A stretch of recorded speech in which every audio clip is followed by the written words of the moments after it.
नमस्कार, आप सभी का स्वागत है हमारे YouTube चैनल पवित्र व्रत कथाओं में। आज मैं आप सभी को करवा चौथ व्रत कथा व उसकी विधि सुनाने जा रही हूँ। कथाएं दो हैं, इस प्रकार है। कार्तिक मास की कृष्ण पक्ष की चतुर्थी को करवा चौथ का व्रत किया जाता है। यह स्त्रियों का प्रमुख त्योहार है। सुहागिन स्त्रियां अपने पति की दीर्घ आयु के लिए यह व्रत करती हैं। करने की विधि: एक पाटे पर जल से भरा लोटा रखें, करवे में गेहूं या चावल भरें, दीवार पर कागज चिपकाकर चंद्रमा व शिवजी व कार्तिकेय की चित्रावली बनाएं और पूजा की जाती है। इस दिन निर्जल व्रत किया जाता है। चंद्रमा को देखकर अर्घ्य देकर भोजन किया जाता है। कथा: एक साहूकार के 7 बेटे और एक बेटी है। सेठानी सहित उसकी बहुएं व बेटी करवा चौथ का व्रत किया करती है। रात्रि को साहूकार के लड़के भोजन करने बैठे और उन्होंने अपनी बहन से कहा कि बहन भोजन कर लो। इस पर बहन ने उत्तर दिया, अभी चांद नहीं निकला है, मैं चांद निकलने पर अर्घ्य देकर भोजन करूंगी।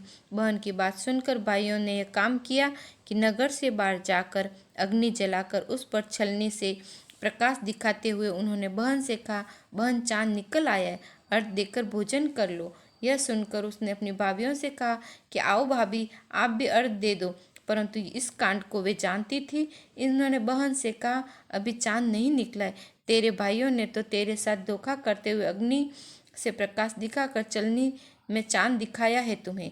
भाभियों की यह बात सुनकर उससे कुछ ध्यान नहीं दिया और भाइयों के साथ उसी प्रकाश को चांद समझकर अर्घ्य देकर भोजन करने बैठ गई।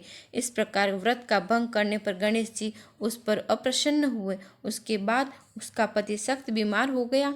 उसकी ससुराल से संदेश आया कि उसका पति बहुत बीमार है, जल्दी भेजो। माँ ने तब लड़की को विदा किया और कहा कि रास्ते में जो भी मिले उसके पांव लगना और जो कोई सुहाग का आशीष दे उसके पल्ले में गांठ लगाना और उसे कुछ रुपए देना।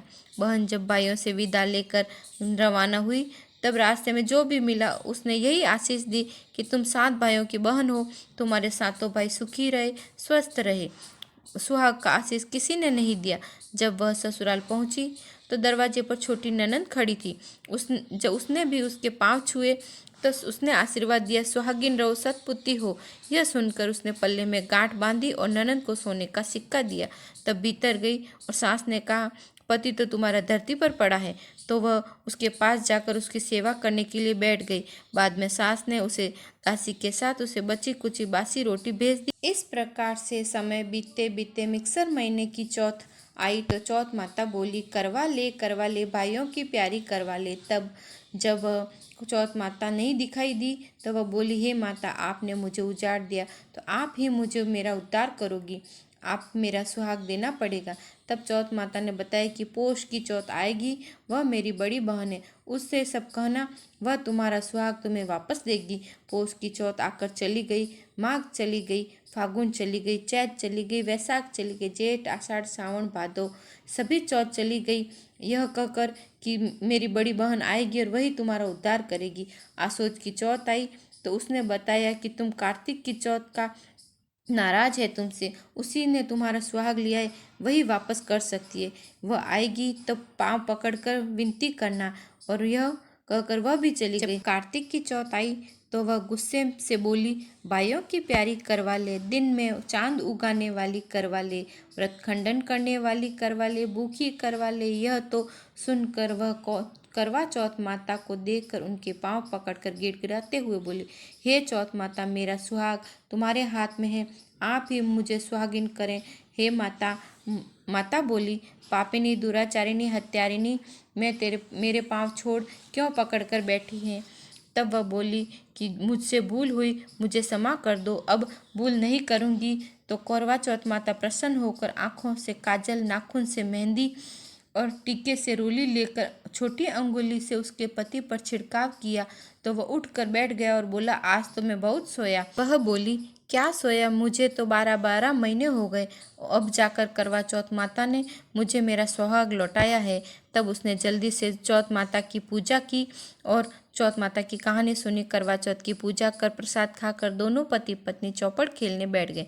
नीचे से दासी आई, उसने उन दोनों को चौपड़ पासे खेलते हुए देखा और जाकर सासू जी को बताया कि वो दोनों तो चौपड़ पासा खेल रहे हैं।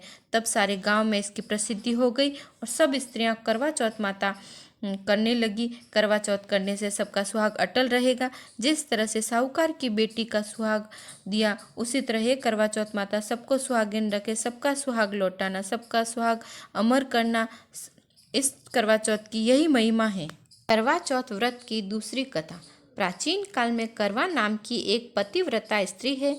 वह पति के साथ नदी के किनारे एक गांव में रहती है। कार्तिक मास की कृष्ण पक्ष की चतुर्थी के दिन उसका पति नदी में स्नान करने के लिए गया। स्नान करते करते एक मगरमच्छ ने उसका पैर पकड़ लिया। वह करवा करवा नाम लेकर अपनी पत्नी को पुकारने लगा।